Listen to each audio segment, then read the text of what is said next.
The World Health Organization has warned that COVID-19 has placed a major strain on waste management systems around the world.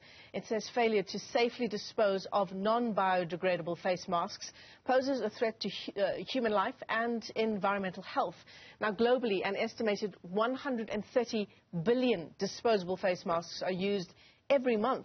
Now, the president of Waste Management Southern Africa, that's Brendon Jewaskiewitze, joins us via our video link this morning. Brendon, you'll tell me whether I'm pronouncing your name correctly, but a warm welcome to you on the program this morning. You've been saying it's more a human problem than it is a pollution problem.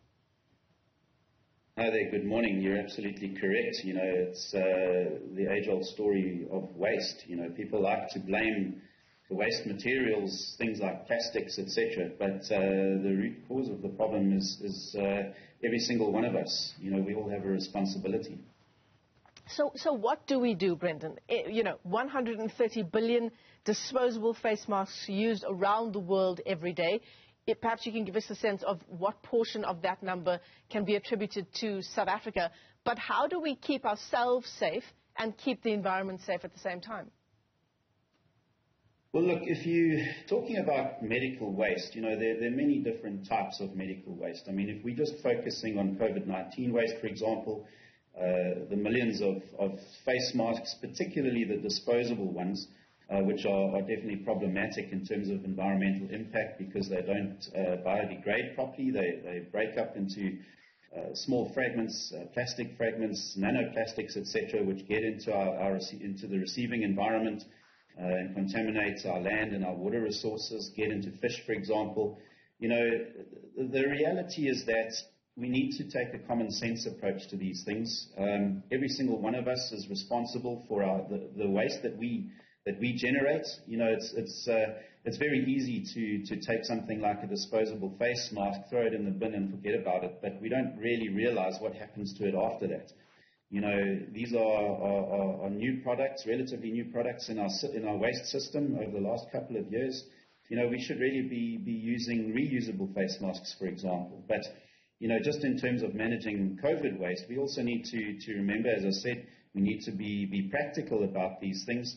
You know, for instance, if you do have COVID-19 and you use a face mask, you dispose of it, it's not going to take very long for that item to be non-infectious, you know, and it can be treated along with normal waste that we dispose of. But that said, you know, being a typical sort of throwaway society, we do tend to forget about these things once we throw them into the bin. And, you know, if you just think about the millions of people in this country using disposable face masks, you know, there are a lot of other products that get treated in a similar fashion. So we really do need to be a bit more responsible about what we do, minimize the amount of waste that we produce to start with, and then obviously manage the waste that we do produce correctly. Yeah, absolutely. It's the same issue around straws. We now use the straws that we can wash so that we can reuse them at home. So, I mean, up until now, many of us been using disposable face masks. The ideal, we now know, is to use face masks that we can rewash and use again. But it's put the spotlight on South Africa's disposal of medical waste on the whole, hasn't it? How do we rate on that score?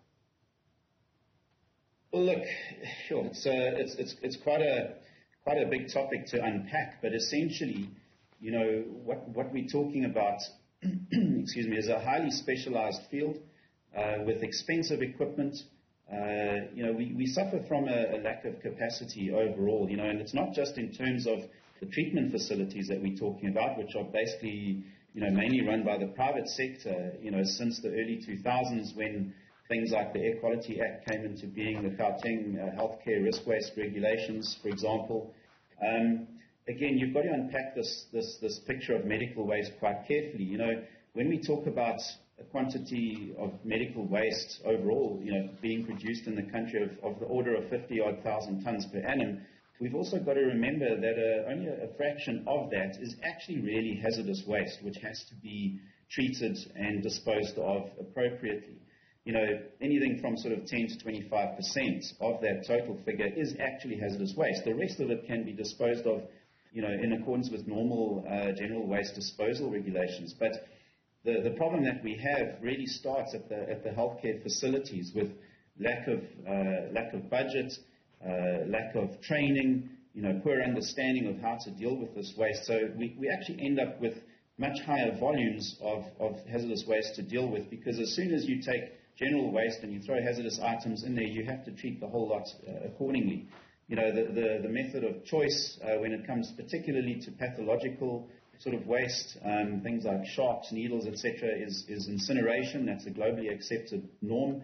And the reality is we don't really have enough of these facilities in South Africa that are really operating to the correct standards. It costs a lot of money to ensure that the emissions from these facilities are appropriately treated, so we don't create a lot of air pollution. Incinerators, for example, get a lot of negative publicity, quite rightly so, because we have had bad experiences around the world and in South Africa with incinerators in the past. There are alternative technologies, autoclaving, for example, microwave technologies, other chemical treatments, but in terms of treating the overall waste stream, all of these different technologies have their pros and cons, and they have to be looked at in context, with respect to the particular waste streams that are being treated.